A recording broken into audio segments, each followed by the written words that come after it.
বলা হয় রবীন্দ্রনাথের পর এই বাংলার সবচেয়ে জনপ্রিয় লেখকের নাম সুনীল গঙ্গোপাধ্যায়। আজ তারই একটা গল্প শুনি। বইয়ের নাম নীল লোহিতের চোখের সামনে। আমার মেজো কাকার ছেলের বিয়ে। নেমন্তন্ন বাড়িতে সে কি কেলেঙ্কারি কাণ্ড। মেজো কাকা টালিগঞ্জে নতুন বাড়ি তৈরি করেছেন। তার বড় ছেলে বিকুর বিয়ে, সুতরাং বেশ ধুমধাম। দিল্লি, পাটনা, গৌহাটি থেকে আত্মীয় স্বজন চলে এসেছেন। গম গম করছে গোটা বাড়ি। আমি কোমরে তোয়ালে জড়িয়ে অকারণে ব্যস্ত হয়ে খুব কাজ দেখাচ্ছি। গৌহাটির পিসেমশাই চা বাগানের ম্যানেজার। মানুষকে হুকুম করা তার অভ্যাস। সুতরাং যখন তখন ভরাট গলায় যাকে পারছেন হুকুম করছেন। মেয়েরা শাড়ি গয়নার আলোচনায় মুখের ফেনা তুলে ফেলছে। মেজো কাকা বসেছেন মাংসওয়ালাকে নিয়ে। খুব কচি নয়, অথচ চর্বি থাকবে না এমন পাঁঠার কথা বোঝাচ্ছেন। কুটুম বাড়ির দেওয়া জিনিসপত্রের মাঝখানে মেজো কাকিমা নৈবেদ্যের ওপর কিশমিশের মতন বসে আছেন। এই সময় কাণ্ডটা ঘটল। ছাদে দই মিষ্টি তৈরি হচ্ছে, আমি তদারকি করছিলাম। বিকু এসে চুপি চুপি আমাকে বলল, নীলুদা, তুমি ছাড়া আর কেউ পারবে না, তাই তোমাকেই বলতে এলুম। তুমি যদি একটু চেষ্টা করো,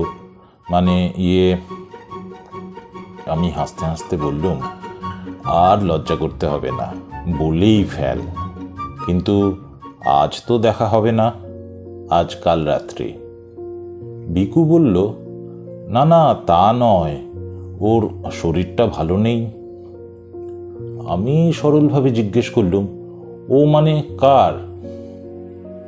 বিকু বলল, ওই যে তোমার মানে শরীরটা ভালো নেই, তাই বলছিলুম কি, মেয়েরা যদি আচার টাচার খানিকটা কমিয়ে একটু তাড়াতাড়ি ওকে শুইয়ে দেয়। এরপর বিকুর সঙ্গে খানিকটা ঠাট্টা ইয়ার্কি করে আমি ওর অনুরোধ ঠেলতে না পেরে নিচে নেমে এলুম।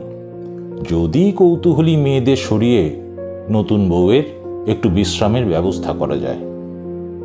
ভাগ্যিস এসেছিলুম, তাই সেই কাণ্ডটার সাক্ষী হতে পারলুম। উৎসব বাড়ি সরগরম করে রেখেছিল আর একজন, বড় কাকার মেয়ে কাজলদির ছেলে রিন্টু। বয়স মাত্র 4 বছর, কিন্তু সে একাই 100 জনের সমান। ফুটফুটে ফর্সা রং, কোঁকড়া চুল, দেব শিশুর মতো কান্তি, কিন্তু আসলে 1 নম্বরের বিচ্ছু। কখনো সে ছাদে, কখনো একতলায়, কখনো রান্নাঘরে, সব জায়গায় রিন্টু। জরুরি সমস্ত কথাবার্তার মধ্যে রিন্টু এসে গন্ডগোল উৎপাত করবেই। সব উৎসব বাড়িতেই বোধহয় ওই রকম এক একটি বিচ্ছু ছেলে থাকে, কিন্তু রিন্টুকে বকুনি দেওয়ার উপায় নেই। বড় কাকার সে আদরের নাতি, ওকে শুধু ধমকালেই কাজলদির মুখ ভার। ছাদ থেকে নেমে এসে আমি নতুন বউ যে ঘরে বসে আছে সেই দিকে যাচ্ছিল। রিন্টু আমার জামা টেনে ধরে জিজ্ঞেস করলো, নীলু মামা, ওই ঘরে ওই বস্তাটায় কি আছে? সারাদিন ধরে রিন্টুর মুখে ওটা কি, কেন, ওটা কোথায় এত শুনতে হয়, আর ধৈর্য থাকে না।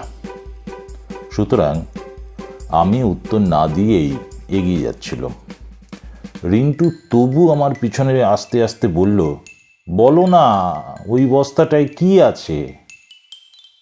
সিঁড়ির পাশে ভাঁড়ার ঘরে অনেক কিছু কিনে রাখা আছে। রিন্টু তারই একটা বস্তা দেখিয়ে বারবার বলছে, বলো না, ওটায় কি আছে? বাধ্য হয়েই সেই বস্তাটার দিকে এক পলক তাকিয়ে আমি রাগতভাবে উত্তর দিলুম, ওটায় চিনি আছে, যাও এবার খেলতে যাও। রিন্টু আমার জামা ছেড়ে দিল। তারপর বেশ অভিমানী সুরে বলল, ওটার উপর হিসি করে দিয়েছি। হ্যাঁ? আমি ঘুরে দাঁড়িয়েছি। মেজ কাকাও পাশ থেকে কথাটা শুনেছেন। দুজনে একসঙ্গে জিজ্ঞেস করলুম, কি বললি রিন্টু? রিন্টু বেশ সহজভাবেই সবাইকে শুনিয়ে বলল, আমি ওই চিনির বস্তার উপরে হিসি করে দিয়েছি। মাকে ডাকলুম, মা যে আসছিল না। যেন একটা বোমা পড়েছে। এক মুহূর্তের জন্য সব চুপ। নতুন বউয়ের গয়নার ডিজাইন লক্ষ্য করছিলেন কাজলদি। তিনি যেন ভূত দেখার মতো তাকিয়ে রইলেন রিন্টুর দিকে। সন্দেহ কি, রিন্টুর জাঙ্গিয়া তখনও ভিজে। আমরা কয়েকজন ভাড়ার ঘরে ছুটে গেলুম। চিনির বস্তাটা ভিজে জপজপ করছে। অনেকক্ষণ চেপে রেখেছিল তো, তাই বেশ অনেকখানি। ব্ল্যাক মার্কেট থেকে 4.5 টাকা দরে কেনা 50 কিলো চিনি। মেজ কাকার মুখখানা গুড়ের মতো চটচটে হয়ে এলো। তিনি ধপ করে বসে পড়লেন। এ কি সর্বনেশে ব্যাপার, এখন পাওয়া যাবে কিনা? আর এতগুলো টাকা! উফ! মেজ কাকিমাও ছুটে এসেছিলেন। তিনি বুদ্ধিমতী। তাড়াতাড়ি বললেন, চেঁচিয়ে বাড়ি শুদ্ধ লোককে শোনাচ্ছ কেন? চুপ করো না। কি হয়েছে কি? 50 কিলো চিনির দাম 225 টাকা। সমস্যা, এক্ষুনি অতটা চিনি আবার জোগাড় করা যাবে কিনা। তাছাড়া অতগুলো টাকা বাজে খরচ। মেজ কাকা অসহায়ের মতো আমার হাত চেপে ধরে বললেন, এখন কি করি বলো তো নীলু? ওফ! মেজ কাকিমা বললেন, চুপ করো, সারা বাড়ি চেঁচিয়ে শোনাচ্ছ কেন? আমি মেজ কাকিমার মনের ভাব বুঝতে পেরে বললুম, হ্যাঁ, মানে ছোট ছেলের তো খুব পাতলা হয়, একটু বাদে উপে যাবে, কেউ টের পাবে না। পিছন থেকে কে যেন বলল, হ্যাঁ, রিন্টু বলেছে বলেই তো আমরা জানতে পারলুম, যদি না বলতো কেউ হয়তো টেরও পেতুম না। মেজ কাকা বলে উঠলেন, না না, এখন লোকজন জানবেই। শেষে এত আয়োজনের পর ওই সামান্য ব্যাপারের জন্যে বদনাম হবে। দুম করে পা ফেলে কাজলদি ঘরে ঢুকে বললেন, কোথায় গেল সে হতভাগা ছেলে? আমি আগেই বলেছিলুম, ও ছেলে নিয়ে আমি সন্ধেবেলা এসে শুধু নেমন্তন্ন খেয়েই চলে যাব, তা নয়। মেজ কাকা বললেন, না না কাজল, তুই ওকে কিছু বলিস না, ও অবোধ শিশু। কাজলদি বললেন, শোনো কাকা, চিনির দামটা আমি দিয়ে দেব, তুমি আবার আনিয়ে নাও। সে কি কথা, তুই দাম দিবি কেন?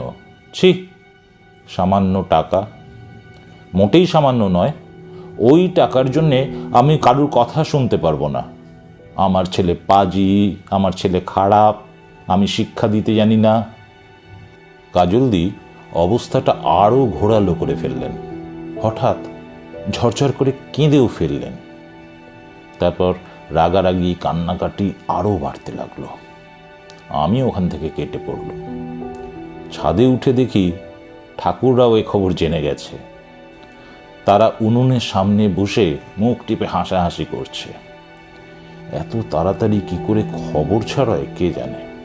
আর ছাদের এক কোণে 3-4টে বাচ্চার সঙ্গে প্রবল বিক্রমে খেলায় মেতে আছে রিন্টু।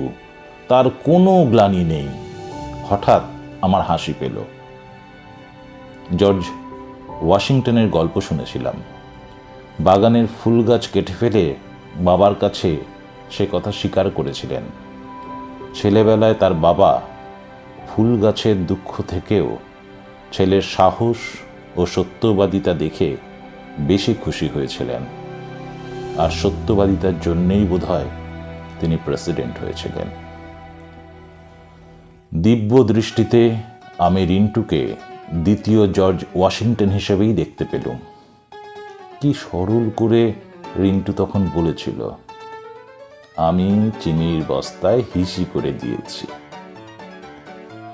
আমাদের পরিবারের একজন পরে প্রেসিডেন্ট হবে এই সম্ভাবনার কথা জানতে পারায় আজ রিন্টুকে নিয়ে আমাদের উৎসব করা উচিত। এর তুলনায় 50 কিলো চিনি কিংবা 225 টাকা কিছুই নয়। কিন্তু তার জের চলল অনেকক্ষণ। মেজ কাকা আবার টাকা খরচ করে চিনি কিনতে প্রস্তুত, যাতে বদনাম না হয়। কাজল দীর্ঘ তিনিই ওই টাকা দেবেন, নইলে শ্বশুরবাড়িতে তার নিন্দে হবে। এর সঙ্গে এসে যোগ দিলেন ছোট মামা। ছোট মামার কেমিস্ট্রিতে বিলিতি ডিগ্রি আছে। তিনি দাবি করলেন আবার চিনি কিছুতেই কেনা চলবে না। ব্যবসায়ীরা গরুর হাড় পর্যন্ত ভেজাল দিচ্ছে, আর এ তো সামান্য বাচ্চা ছেলের হিসি। চিনি জাল দিয়ে রসগোল্লার রস হবে, অতক্ষণ আগুনের জালের পর কোনো দোষী থাকবে না। এতখানি চিনি নষ্ট হবে নাকি? দেশের এই জন্যই উন্নতি হচ্ছে না, যত সব কুসংস্কার। আত্মীয় স্বজনের মধ্যে বাকি অনেকেরই দেখা গেল 7 পুরুষে কার যেন কবে ডায়াবেটিস ছিল, তারা তো মিষ্টি খাওয়াই ছেড়ে দিয়েছিল। সুতরাং এতে তাদের কিছু যায় আসে না। কাজলদির স্বামী একটু বাদে এসে সব শুনে প্রথমে রিন্টুকে ডেকে ঠাস ঠাস করে 2টি চর কষালেন। প্রেসিডেন্টের বাবা হওয়ার সম্ভাবনা তিনি মনে স্থানও দিলেন না। অবস্থা যখন চরমে উঠল, তখন এলেন মেজ কাকিমার গুরুদেব। দেওঘর থেকে তিনি দয়া করে এসেছেন বিয়ে উপলক্ষে। ভুঁড়িওয়ালা বিশাল চেহারা, দেখলে ভয় ভক্তি হয়। ওইসব গুরুদেবের উপকারিতা আমি সেদিন বুঝতে পারলাম। অবস্থা বুঝে ব্যবস্থা করার বেশ দ্রুত উপস্থিত বুদ্ধি ওরা ব্যবহার করতে পারেন। তিনি প্রথমে সব ব্যাপারটা শুনলেন, এমনকি ছোট মামার তীব্র বক্তৃতা পর্যন্ত। তারপর স্মিত হাস্যে বললেন, ওই চিনি যদি আমি খাই তাহলে তোরা খাবি তো? শিশু হচ্ছে নারায়ণ। শোন তাহলে একটা গল্প।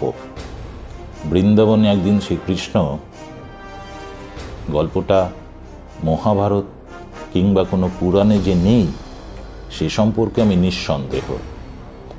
গল্পের মূল কথা, শ্রীকৃষ্ণও নাকি একদিন যশোদার ননী মাখনে হিসি করে দিয়েছিলেন। তাই দেখে সুদাম ঘেন্না প্রকাশ করায় শ্রীকৃষ্ণ বলেছিলেন, এখন থেকে শিশুর ইয়েকে যদি কেউ ঘেন্না করে তাহলে সে আমার দয়া পাবে না। গুরুদেব ওই চিনির বস্তায় গঙ্গা জল ছিটিয়ে দিয়ে বললেন, ওম শুদ্ধি, ওম শুদ্ধি। চমৎকারভাবে সব মিটে গেল।